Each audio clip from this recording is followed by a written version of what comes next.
नमस्कार everyone, welcome to astro सात्विक। तो आज मैं बहुत इंपॉर्टेंट टेक्निक डिस्कस करूंगा क्योंकि मुझे काफी लोग बोल रहे थे कि आप हमें कुछ ऐसी टेक्निक्स बताओ जो मतलब फेल नहीं करती हो। तो देखिए, एस्ट्रोलॉजी में ना टेक्निक्स दो तरह की होती है।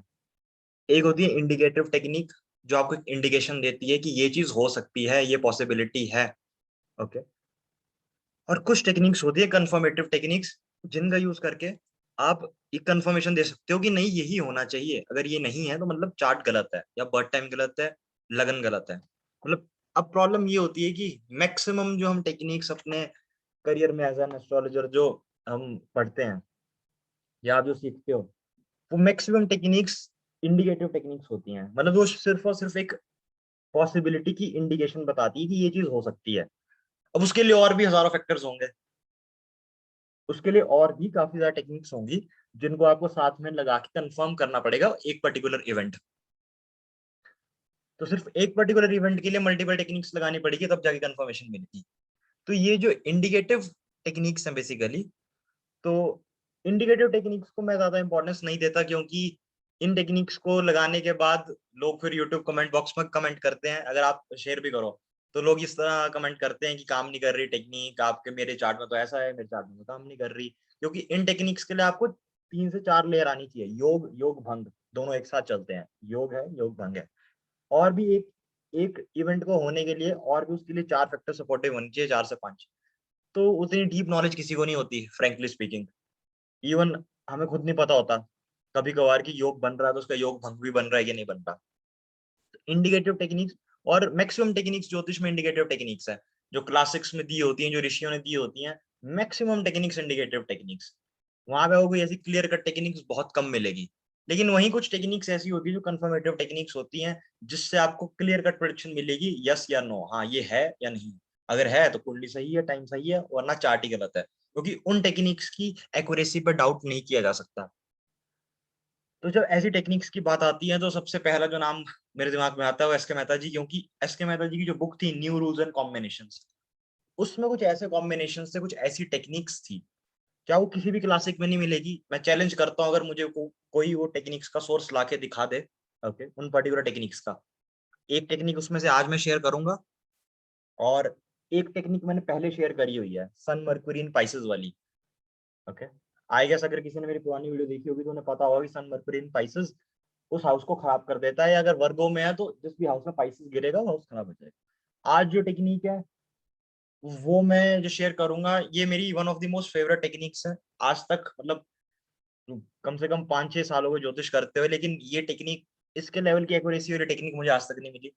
मतलब मैं बोल सकता हूँ कि आंखें बंद करके भी इस टेक्निक को लगाया जा सकता है। ये कंफर्मेटिव टेक्निक है। मतलब बीटीआर के लिए खासकर बर्थ टाइम रेक्टिफिकेशन के लिए बेस्ट टेक्निक हो सकती है, वन ऑफ द बेस्ट। और इसका सोर्स मेहता जी के अलावा किसी को नहीं पता, इसका लॉजिक मेहता जी के अलावा किसी को नहीं पता। तो सोर्स और लॉजिक पे मत जाना आप। अगर आपके पास है कोई ऑथेंटिक सोर्स जो बता सकता है ये टेक्निक कहाँ से मिली है, तो you can comment in the comment box. But I don't think ऐसा कोई पर्टिकुलर सोर्स है। अगर, क्योंकि मेहता जी के कोई गुरु नहीं है। प्रॉब्लम यही है कि लोग उनको उनके ऊपर क्लेम नहीं कर पाते कि ये हमसे सीखे थे। तो एनीवेज, बातें बहुत हो गई, मैं मेन टेक्निक पे आता हूँ क्योंकि वो ज्यादा इंपॉर्टेंट है। ओके, तो let me share the screen. Wait a second. I guess अब स्क्रीन विजिबल हो सकती है आपको। यस, ये हो रहा। And yes, okay. So I guess अब आपको स्लाइड्स दिख रही होंगी। कुछ लोगों को ये टेक्निक पता भी है। ओके। मैंने पहले भी ये टेक्निक कई व्लॉग्स में लिखी है, मेंशन की है। इसी चैनल पे एक लाइव सेशन हुआ था, उसके अंदर भी टेक्निक डिस्कस हुई थी। लेकिन आज मैंने सोचा कि अच्छे से इस टेक्निक को डिस्कस करूं। Rare confirmative technique of Saturn by S K Mehta ji. ये एक नेगेटिव टेक्निक है, मेनली नेगेटिव प्रेडिक्शंस के लिए यूज होती है। सो मेनली नेगेटिव रिजल्ट्स इसमें से आएंगे। ओके। तो टेक्निक बेसिकली ये है कि अगर किसी भी चार्ट में आपका सैटर्न अगर वाटरी साइंस में है, वाटरी राशि में है, मतलब आपके चार्ट के अंदर, किसी के भी चार्ट के अंदर सैटर्न वाटरी साइंस के अंदर है, तो जिस भी हाउस में, पर्टिकुलर हाउस में कैप्रिकॉर्न राशि जाएगी, वो हाउस खराब हो जाएगा, वो श्योरली डिस्ट्रॉय हो जाएगा। मैंने श्योरली वर्ड यहाँ पे बड़ा बड़ा ब्लू कलर से मार्क करा हुआ है, और इसका साइज भी काफी बड़ा ताकि आपका फोकस पड़े, क्योंकि मैं श्योरली बहुत कम टेक्निक्स के आगे लगाता हूँ। ओके, ये ऐसी टेक्निक है जिसमें हम श्योरली लगा सकते हैं। तो किसी भी टेक्निक में, किसी भी चार्ट में अगर सैटर्न वाटरी साइंस में है, watery science cancer, Scorpio, Pisces, कर्क, वृश्चिक या मीन, ये 3 वाटरी साइंस होते हैं। ओके, इन 3 साइंस में कैंसर, स्कॉर्पियो, पाइसेस में अगर सैटर्न है तो जिस भी हाउस में मकर राशि जाएगी, कैप्रिकॉर्न राशि जाएगी, 10 नंबर की राशि जाएगी, वो हाउस खराब हो जाएगा। ओके, ये पर्टिकुलर टेक्निक है हमारी। अब इसमें लॉजिक आप ढूंढते रहिए, आपको बिल्कुल नहीं मिलेगा। ओके, कैंसर में सैटर्न का लॉजिक तो लोग ये दे सकते हैं कि शनि की 7वीं दृष्टि कैप्रिकॉर्न में पड़ जाएगी, इसलिए वो कहीं ना कहीं खराब हो रहा है। और स्कॉर्पियो से भी third aspect I guess Saturn का कैप्रिकॉर्न में आ जाएगा। लेकिन पाइसेस में वो सैटर्न का कैप्रिकॉर्न से कोई रिलेशन नहीं बनता, क्योंकि अगर आप पाइसेस में सैटर्न को कंसीडर करो तो ना ही वहां से वो कैप्रिकॉर्न को एस्पेक्ट करेगा। ओके, और कैप्रिकॉर्न राशि से सैटर्न थर्ड हाउस में है। ओके, वहां से थर्ड है। तो बेसिकली आप इसका लॉजिक नहीं डिराइव कर सकते, मतलब अगर आप इसके लॉजिक पे जाओगे आपको कभी इसका लॉजिक नहीं मिलेगा कि क्या लॉजिक है। ये तो मेहता जी को ही पता होगा जिन्होंने टेक्निक लिखी, क्या इसका सोर्स है भगवान जाने। बट मैं आपको इसकी एक्यूरेसी का एक डेमो दूंगा आज, आप देख सकते हो इसकी एक्यूरेसी कितनी ज्यादा एक्यूरेट है। दूसरी बात याद रखनी है, मेहता जी ने बात क्लियरली बोली है, सिर्फ लिविंग सिग्निफिकेशन खराब होगी, सिर्फ जो लिविंग कंपोनेंट है वो खराब होगा, नॉन लिविंग सिग्निफिकेशन खराब नहीं होगी। सिग्निफिकेशन 2 टाइप की होती है, लिविंग, नॉन लिविंग। लिविंग में बॉडी पार्ट्स आ जाते हैं, आपके रिलेटिव्स आ जाते हैं। नॉन लिविंग में आपका पैसा, प्रॉपर्टी, गाड़ी, आपका करियर, ये सब नॉन लिविंग चीजें हैं। ओके, तो लिविंग सिग्निफिकेशन, अब लिविंग में हम 2 चीजें इंक्लूड करेंगे, एक बॉडी पार्ट, एक पर्टिकुलर बॉडी पार्ट, और secondly relations. For example 7th house spouse का होता है, मैरिज का होता है, किडनीज का होता है, यूट्रस का होता है फीमेल्स में। ओके, फीमेल्स के केस में यूट्रस का भी होता है। तो ये सब चीजें 7th हाउस की लिविंग सिग्निफिकेशन है। अगर रिलेशन की बात करूं, स्पाउस, और अगर बॉडी पार्ट की बात करूं तो यूट्रस फीमेल्स में, किडनीज एक्सेट्रा, तो ये 7th हाउस है। तो ये लिविंग सिग्निफिकेशन खराब होगी सिर्फ ओनली। और ये टेक्निक हम बीटीआर के लिए भी यूज कर सकते हैं, क्योंकि बीटीआर के लिए one of the best techniques है। अगर आपके चार्ट पे कंडीशन वेरीफाई हो रही है तो जरूरी नहीं है कि आप चार्ट, क्योंकि इसमें आप चार्ट रोटेशन की टेक्निक को याद रखना। फॉर एग्जाम्पल, अगर मेष लग्नी कुंडली और सैटर्न कैंसर में है, ओके, मेष लग्नी कुंडली है, सैटर्न कैंसर में है, तो कैप्रिकॉर्न यानी 10th हाउस खराब हो जाएगा। तो 10th हाउस में लोग गलती यहाँ पे करते हैं, पहली बात तो लोगों को सिग्निफिकेशंस की नॉलेज नहीं है, लोगों को चार्ट घुमाने की टेक्निक का नहीं पता। ओके, पहले कुछ लोग ये क्लेम करते हैं कि चार्ट घुमाने की टेक्निक जो है, चार्ट हाउस रोटेशन की जो टेक्निक है, बेसिकली हाउस को रोटेट करने की, वो इलॉजिकल है, उसका कोई ऑथेंटिक सोर्स नहीं है। लेकिन मैंने भृगु नाड़ी से उसका भी श्लोक निकाल के दे दिया, जहां पे भृगु नाड़ी में एग्जैक्ट श्लोक दिया हुआ है चार्ट रोटेशन, हाउस रोटेशन के लिए। और CS पटेल जी ने उसकी ट्रांसलेशन भी करी हुई है। वहां पे वो क्लियरली बोल रहे हैं कि अगर 4th हाउस मदर का है तो मदर की डेथ है वहां से 11th हाउस, क्योंकि 11th वहां से 8th है। ओके, अगर 9th हाउस फादर का है तो फादर की डेथ है 4th हाउस, क्योंकि 4th हाउस 9th हाउस से 8th है। तो इसी तरह हम बाकी सिग्निफिकेशंस को भी रोटेट कर सकते हैं, उसको हाउस रोटेशन टेक्निक का यूज कर सकते हैं। तो चार्ट रोटेशन, हाउस रोटेशन आपको आना चाहिए, तभी आपको सिग्निफिकेशन आएंगी। 10th हाउस, अब एक बात याद रखिए, अगर आप मेहता जी का सिस्टम फॉलो कर रहे हो तो 10th हाउस को ही फादर लेना है, क्योंकि मेहता जी ने अपनी तीनों बुक्स में 10th हाउस को ही फादर कंसिडर करा है। शंभु होरा प्रकाश, एक क्लासिक एस्ट्रोलॉजी की, ट्रांसलेटेड बाय आर सांथानाम, उसमें भी 10th हाउस की सिग्निफिकेशन फादर बताई गई है। ओके, और पंडित नीलकंठ शास्त्री जी भी बनारस वाले 10th हाउस को फादर और फादर के कर्मा के लिए, मतलब फादर की लीनिएज के लिए लेते थे बेसिकली। तो काफी ऐसे सोर्सेज हैं 10th हाउस को फादर लेते हैं। तो इस टेक्निक के लिए आप 10th हाउस को ही फादर लेना। और अगर 10th हाउस फादर का होता है तो अगर मान लो मेष लग्नी कुंडली में 10th हाउस खराब हो रहा है, तो जरूरी नहीं है आदमी का, अब 10th हाउस का बॉडी पार्ट आपकी नी होता है, आपके घुटने, आपके जो नी पार्ट होता है वो होता है, वो एक बॉडी पार्ट होता है। लेकिन आप याद रखिए 10th हाउस आपके 4th हाउस ऑफ मदर से 7th है। तो 4th हाउस ऑफ मदर से 7th है, यानी मदर की मैरिज, मदर के रिलेशनशिप, ओके, मदर की स्पाउस यानी आपके फादर, फादर की हेल्थ, ओके, मदर की किडनीज या यूट्रस, ये सारी सिग्निफिकेशन 10th हाउस की होती है। मदर की किडनी, मदर का यूट्रस, 10th हाउस खराब हो रहा है, हो सकता है मदर को डायबिटीज इशू हो, मदर को किडनी से रिलेटेड इशू हो, ओके, मदर की मैरिज फेल होगी हो, फादर को काफी क्रॉनिक हेल्थ इश्यूज होंगे, क्योंकि 10th हाउस मैंने आपको बताया 10th हाउस इज फादर। तो अगर 10th हाउस फादर है तो 10th हाउस फादर का लगना होगा, लगना होगा तो लगन से हम हेल्थ देखते हैं बेसिकली। तो इस तरह आपको चीजें देखनी है। ओके, तो आई गेस आपको समझ आ गया कि चार्ट में ये टेक्निक किस तरह अप्लाई करनी है। लॉजिक के ऊपर आप मत जाना, मैं फिर से बता रहा हूँ। आप सिर्फ इस टेक्निक को अप्लाई करिए लिविंग सिग्निफिकेशन को देखने के लिए, और मैं आज जो चार्ट्स दिखाऊंगा उससे क्लियर हो जाएगा किस तरह ये टेक्निक काम करती है। स्लाइड्स आई गेस क्लियर थी। अब हम चार्ट से शुरू करेंगे। बेसिकली इंदिरा गांधी, कर्क लगन की कुंडली है, शनि लगन में है, सो सैटर्न वाटरी साइन में है। ओके, कर्क लगन की कुंडली में मतलब इस कुंडली में जहां पे भी मकर राशि जाएगी वो हाउस खराब हो जाएगा, उस पर्टिकुलर हाउस को हम डिस्ट्रॉयड हाउस गिनेंगे।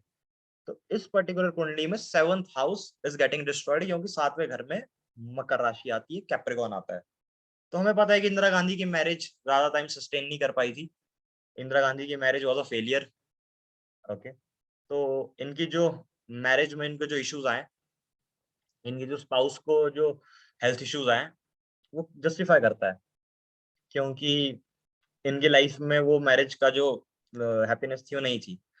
अब आपको मैं एक चीज बताता हूँ, अगर किसी का 7th हाउस खराब हो रहा है तो सबसे बड़ी मुश्किल ये बताना है कि मैरिज किस तरह से खराब होगी, क्योंकि मैरिज खराब होने के 3 तरीके हो सकते हैं। एक तो आपकी स्पाउस की अर्ली डेथ हो जाए, दूसरा आपकी स्पाउस बीमार रहती हो, मींस बेड रिडन, तीसरा कि आपका डाइवोर्स हो जाए। Okay, and fourth thing may be extra marital affairs to the spouse. तो ये चीज पर्टिकुलरली पिन पॉइंट करना काफी मुश्किल हो जाता है काफी केसेस में। तो डाइवोर्स होगा या स्पाउस की डेथ होगी या स्पाउस बीमार रहेगी, ये बताना काफी ट्रिकी पार्ट है एस्ट्रोलॉजी का। ओके, इस केस में सेपरेशन भी हो गई, स्पाउस में हेल्थ इश्यूज भी आ गए। ओके, इंदिरा गांधी के चार्ट में। तो अब सेकंड चार्ट हम देखते हैं महात्मा गांधी का।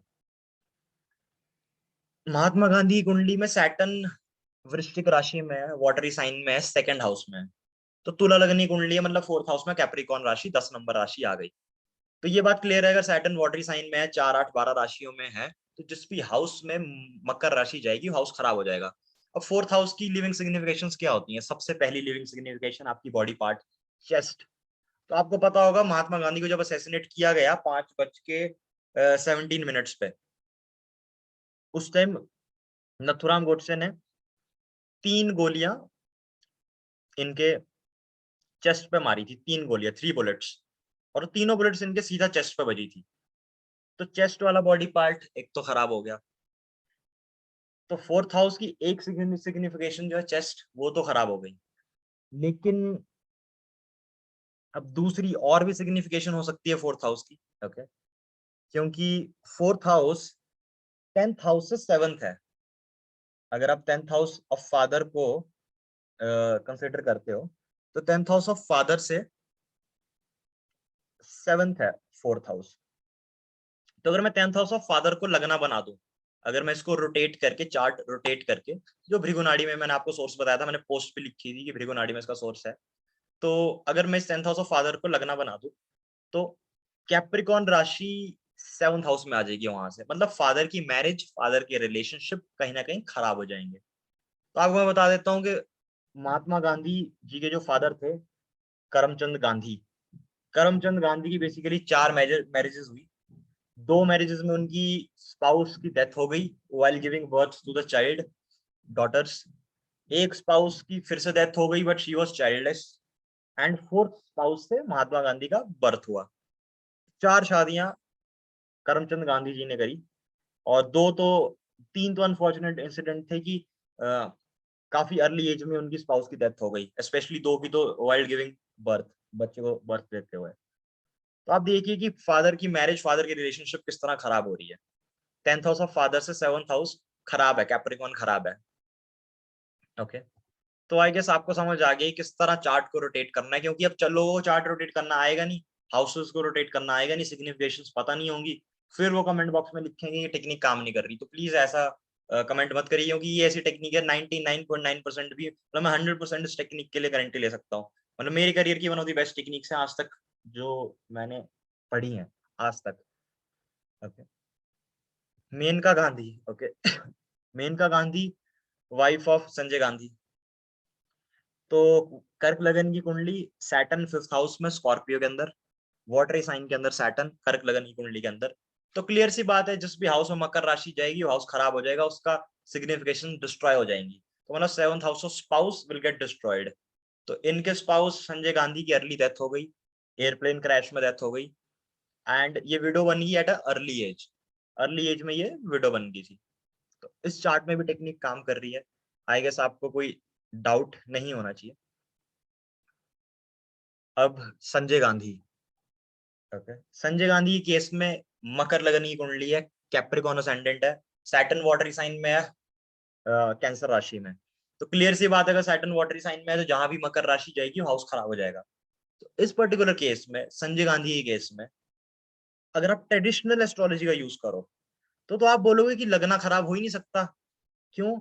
लगन लॉर्ड के पास तो डायरेक्शनल स्ट्रेंथ है। लगन लॉर्ड जो है वो 7वें घर में शनि, उसके पास दिग्बल है, डायरेक्शनल स्ट्रेंथ है। लगन लॉर्ड अपने ही घर को देख रहा है, अपने ही हाउस, अपने ही राशि को देख रहा है। और केंद्र के अंदर 2 बेनिफिट्स हैं, जुपिटर वीनस। तो ऐसे आदमी की आयु तो लंबी होनी चाहिए, लॉन्जेविटी अच्छी होनी चाहिए, हेल्थ इश्यूज आने नहीं चाहिए, क्योंकि केंद्र में 2 बेनिफिट्स हैं, स्ट्रॉन्ग बेनिफिट्स हैं। लगन लॉर्ड लगन को देखता है, केंद्र में भी है लगन लॉर्ड लगन से, और दिग्वली भी है, डायरेक्शनल स्ट्रेंथ भी है। लेकिन हमें पता है कि संजय गांधी की लाइफ काफी शॉर्ट थी और प्लेन क्रैश में उनकी डेथ हो गई। अगर आप मेहता जी की ये टेक्निक यूज करोगे तो आपको क्लियरली पता लग जाएगा कि वो सारे ट्रेडिशनल ज्योतिष के कॉन्सेप्ट्स एक तरफ, और ये सैटर्न वाटरी साइंस वाला कॉन्सेप्ट एक तरफ। मतलब अगर सैटर्न वाटरी साइन का है, अब आंखें बंद करके बोल सकते हो कि इस कुंडली में मकर राशि डिस्ट्रॉयड है। मतलब इस कुंडली का लगन, लगन की सिग्निफिकेशन यानी हेल्थ, लॉन्जेविटी, क्योंकि लॉन्जेविटी आयु के लिए लगन एंड एर्थ आर इम्पोर्टेंट। लगन आपकी बॉडी है, आपकी हेल्थ है। काफी क्लासिक्स लगन को लॉन्जेविटी के लिए कंसिडर करते हैं, और 8th हाउस भी आपकी लॉन्जेविटी है। तो मतलब इस चार्ट में हेल्थ, बॉडी, लॉन्जेविटी, ये सब खराब हो जाएगा। पर्सन की जो एज हो सकती है कम हो सकती है, या काफी क्रॉनिक इलनेस, एक्सीडेंट हो सकता है आदमी का मेजर। सो वो चीज कंफर्म हो रही है, सैटर्न वाटरी साइन में कैप्रिकॉन को खराब कर रहा है। सो सोनिया गांधी का chart, okay, again Sonia Gandhi, wife of Rajiv Gandhi, okay, late Rajiv Gandhi. So इस केस में फिर से, अब मैं देखो, मैंने सारी चार्ट एक जैसे लिए हैं ताकि आपको कोई ऐसा डाउट न रहे, तो आपको ऐसा ना लगे कि कोई तुक्के वाली टेक्निक है। मैं आपको दिखाना चाहता हूँ कि आप ऐसे 50 चार्ट्स भी ले आओगे ना, 50 भी, तो भी ये टेक्निक काम करेगी। लेकिन जरूरी नहीं है सबके केस में मैरिज फेल होती हो। किसी के केस में किडनी खराब हो जाएगी, किसी को यूट्रस या प्राइवेट पार्ट्स से रिलेटेड प्रॉब्लम आ सकती है, ओके, क्योंकि 7th हाउस की सिग्निफिकेशन वो भी है। 7th हाउस की लेकिन कोई ना कोई सिग्निफिकेशन खराब होगी। किसी का स्पाउस बेड रिटर्न हो जाएगा, किसी की स्पाउस की अर्ली डेथ हो जाएगी। तो मल्टीपल वेरिएशन, लेकिन उस हाउस का आप सिग्निफिकेशन से हैप्पीनेस, लिविंग सिग्निफिकेशन से हैप्पीनेस एक्सपेक्ट नहीं कर सकते। तो अगर मैं सोनिया गांधी का चार्ट देखूं तो कैंसर असेंडेंट, फिर से, अब मैं एक टाइप के चार्ट इसमें लिए हैं, आपका काम है बाकी चार्ट्स में रिसर्च करो। आप देखो कि अगर कैप्रिकॉन 5th हाउस में जा रहा है तो बच्चों के ऊपर किस तरह का असर आ रहा है। ओके, अगर सैटर्न वाटरी साइन में किसी कुंडली में है, अगर किसी कुंडली में सैटर्न वाटरी साइन में है और कैप्रिकॉन 5th हाउस में आ जाए, तो उसको लेट चाइल्ड बर्थ की प्रॉब्लम तो नहीं है, या बच्चे हो ही नहीं रहे, या मेल चाइल्ड नहीं कंसीव हो पा रहा, इस तरह की इश्यूज, या उसके ग्रैंडफादर की लाइफ कैसी रही होगी 5th हाउस ग्रैंडफादर ऑल्सो। सो इस तरह आप टेक्निक पे लगाइए, ओके। अगर किसी के 4th में कैप्रिकॉन आ रहा है तो आप चेस्ट वाले रीजन में देखो, अगर किसी को इन्फेक्शन तो नहीं है, अस्थमा की प्रॉब्लम तो नहीं है, लंग्स से रिलेटेड कोई प्रॉब्लम तो नहीं है, ओके, मदर को कोई क्रॉनिक हेल्थ इश्यूज तो नहीं है, या मदर की अर्ली डेथ तो नहीं हो गई है फैमिली में, अगर 4th हाउस में कैप्रिकॉन आ रहा है लिब्रा असेंडेंट में। 3rd हाउस में आ रहा है तो सिबलिंग्स के लिए अप्लाई होगा। तो सिग्निफिकेशन की नॉलेज तो आपको होनी चाहिए। देखो, वो नॉलेज आपको कोई नहीं दे सकता, वो तो आपको खुद, मतलब अलग अलग बुक्स पढ़ पढ़ के कलेक्ट करनी पड़ेगी। मेहता जी की बुक्स अगर आप पढ़ोगे तो उसमें सिग्निफिकेशंस बेस्ट दी गई हैं मेरे एक्सपीरियंस में, क्योंकि मैंने जितनी बुक्स पढ़ी सिग्निफिकेशन में, अगर कोई बेस्ट मुझे सिग्निफिकेशन के लिए अगर बुक लगी है तो मेहता जी की first book new dimension Hindu astrology वो लगी है। और उसमें चार्ट हाउस रोटेशन की भी टेक्निक है कि किस तरह आप हाउस को रोटेट कर सकते हो और नई सिग्निफिकेशन बना सकते हो। उसका सोर्स भृगुनाड़ी भी है। लेकिन इस पर्टिकुलर चार्ट में सैटर्न कर्क लगन में वाटरी साइन में, तो मतलब कैप्रिकॉन 7th हाउस खराब हो जाएगा। तो राजीव गांधी की assassination number 1 part, early death of the spouse, spouse की आयु कम रही नंबर 2, ओके, असैसिनेशन होगी, this lady become a window. और सबसे मेन, अगर आपको पता होगा तो 2011 के अंदर सोनिया गांधी की ट्रीटमेंट हुई थी आई गेस न्यूयॉर्क में, क्योंकि इनको यूट्रस का कैंसर था, इनके यूट्रस में कैंसर हो गया था और उसके कारण यूट्रस रिमूव करना पड़ गया था, ऐसा कोई कॉम्प्लिकेशन थी। सो सेवंथ हाउस आपको पता है यूट्रस है, बॉडी मतलब बॉडी पार्ट्स में यूट्रस है, प्राइवेट पार्ट्स है, किडनीज है। ये तीन पार्ट्स मतलब दो पार्ट्स, एक आपके प्राइवेट पार्ट्स हो गए यूट्रस या मेल के केस में अलग, और फीमेल्स के केस में uterus and kidneys also. Okay, तो ये बॉडी पार्ट खराब हो जाएंगे। तो सोनिया गांधी की 2011 के अंदर काफी लंबी ट्रीटमेंट चली थी फॉर यूट्रस कैंसर। तो सेवंथ हाउस खराब है, पहले स्पाउस की सिग्निफिकेशन चली गई लिविंग, फिर कैंसर हो गया। ओके, सेवंथ हाउस किसी और खराब हो तो डायबिटीज भी हो सकती है, क्योंकि diabetes is related to kidneys. Okay, और वो चीज भी मेहता जी ने अपनी बुक में काफी जगह मेंशन करी हुई है। अगर किसी ने उनकी बुक पढ़ी होगी तो बार बार वहां पे पॉइंट आया है कि डायबिटीज इशू होगा क्योंकि सेवंथ हाउस खराब है। सेवंथ हाउस खराब से डायबिटीज इश्यूज देखा जाता है। और मैं एक और लास्ट चार्ट अब ले दिखाता हूँ आपको, जो सिमिलर ही है मायावती का। मायावती कौन नहीं जानता, जिसका नाम ही मायावती हो उसके पास माया कैसे नहीं आएगी। बट हाँ, ये भी बात है, सब मायावतियों के पास माया नहीं होती। सो वो एक डिफरेंट कॉन्सेप्ट है, बट नाम का फर्क होता है, किसी भी आदमी के नाम का उसके करेक्टर उसके काम पे फर्क पड़ता है। ओके, तो मायावती का बॉर्डर असेंडेंट चार्ट है 28 डिग्रीज। तो कुछ लोग हो सकते हैं आर्गुमेंट करे कि सिंह लगन की कुंडली तो नहीं होगी, बट वो आपको ऐसे कंफर्म हो जाएगा यहाँ पे। कैसे? कर्क लगनी कुंडली है, सैटर्न वाटरी साइन में है, वृश्चिक में, फिफ्थ हाउस में। तो अगर कर्क लगनी कुंडली है और सैटर्न वाटरी साइन में चला गया तो हमें पता है कि कैप्रिकॉन राशि खराब हो जाएगी, कैप्रिकॉन वाला हाउस खराब हो जाएगा, वो डिस्ट्रॉय हो जाएगा। तो कैप्रिकॉन इस कुंडली में कर्क लगन में सेवंथ हाउस ऑफ मैरिज में आता है। तो मायावती इज अ बैचलर, इन्होंने शादी नहीं की कभी, तो मैरिज वाला हाउस कभी एक्टिवेट हुआ ही नहीं। तो अब देखिए आप किस तरह की वेरिएशन है, मतलब एक इवेंट के अंदर कितनी वेरिएशन है। अगर सेवंथ हाउस खराब है तो एक पॉसिबिलिटी है मायावती की तरह कि शादी कभी हुई नहीं, मतलब आदमी बैचलर ही अपनी लाइफ निकाल ले। दूसरी पॉसिबिलिटी है काफी लेट शादी हुई 45-50 की उम्र में। तीसरी पॉसिबिलिटी है शादी हुई लेकिन स्पाउस की डेथ हो गई, एक्सीडेंट हो गया, कुछ हो गया। फिफ्थ पॉसिबिलिटी है शादी तो होगी लेकिन स्पाउस बेड रिडन है, क्रॉनिक इलनेस लग गई स्पाउस को। और एक सबसे कॉमन आज की डेट में कि शादी हुई और डाइवोर्स। अब इन छह में से किसी एक चीज को पकड़ना काफी मुश्किल है, मैं खुद नहीं पकड़ पाता, मेरे लिए खुद काफी मुश्किल हो जाता है। इसलिए मैं अपने क्लाइंट्स को पहले बता देता हूँ कि जरूरी नहीं है कि डाइवोर्स होगा, बट मल्टीपल वेरिएशंस आ सकती हैं उसके अंदर। तो मायावती के इसमें मायावती रिमेंड अ बैचलर, इनकी कभी शादी हुई नहीं, सेवंथ हाउस का कभी हैप्पीनेस इनको मिली नहीं। तो सेवंथ हाउस का जो लिविंग सिग्निफिकेशन है यानी स्पाउस, वो खराब हो गया। ओके, सो आई गेस आपको टेक्निक क्लियर होगी होगी। एक जैसी भी चार्ट्स में मैंने जितने भी मुझे चार्ट्स मिले लगाता गया, मेरे पास और भी 20 चार्ट्स पड़े हुए थे, लेकिन वही बात है कि मैं जितने बजे चार्ट्स लगा लूं जब तक आप प्रैक्टिस नहीं करोगे तब तक आपको नहीं पता लगेगा। और मैंने आपको वेरिएशन भी बता दी क्या हो सकता है। लिविंग सिग्निफिकेशन खराब का ये मतलब मल्टीपल मतलब हो सकते हैं, early death, chronic illness, okay, ऐसी कोई बीमारी जो लंबा टाइम टिके, या उस सिग्निफिकेशन से आपको हैप्पीनेस नहीं मिलना। उसकी मल्टीपल डेफिनेशंस है, आपको ये पिन पॉइंट करना मुश्किल होगा, लेकिन आप एटलीस्ट प्रिडिक्ट कर सकते हो, आप बता सकते हो कि चार्ट सही है कि नहीं। आप चार्ट की एक्यूरेसी टेस्ट कर सकते हो। तो आई गेस आज के लिए ये टेक्निक काफी है, मेरी आज तक की बेस्ट टेक्निक है, मैंने जितनी भी टेक्निक्स आज तक ज्योतिष में पढ़ी होगी। और one of the confirmative techniques है, इंडिकेटिव टेक्निक्स नहीं है। और एक कंफर्मेटिव और इंडिकेटिव टेक्निक्स का कॉन्सेप्ट भी मतलब सप्तऋषि एस्ट्रोलॉजी के एक आर्टिकल में मेंशन था। पंडित नीलकंठ शास्त्री जी ने इसकी बात की थी। उनका भी ये मानना था कि पंडित पंडित जी नीलकंठ शास्त्री जी, अगर कोई जानता होगा, बनारस वाले, बहुत फेमस, बहुत ही अच्छे एस्ट्रोलॉजर। उनकी उनकी लेवल की नॉलेज मुझे नहीं लगता किसी के पास होगी ट्रेडिशनल वे में। तो उनका भी ये मानना था कि टेक्निक्स दो तरह की होती है, इंडिकेटिव और कंफर्मेटिव। इंडिकेटिव से पॉसिबिलिटी बताती है, उसके साथ आपको 10 चीजें और लगानी पड़ेंगी और आपको सही रिजल्ट मिले ना मिले कोई गारंटी नहीं है। लेकिन कंफर्मेटिव टेक्निक्स ऐसी है कि आंखें बंद करके मतलब वो कंफर्मेशन देनी चाहिए, वरना चार्ट गलत है, टाइम गलत है।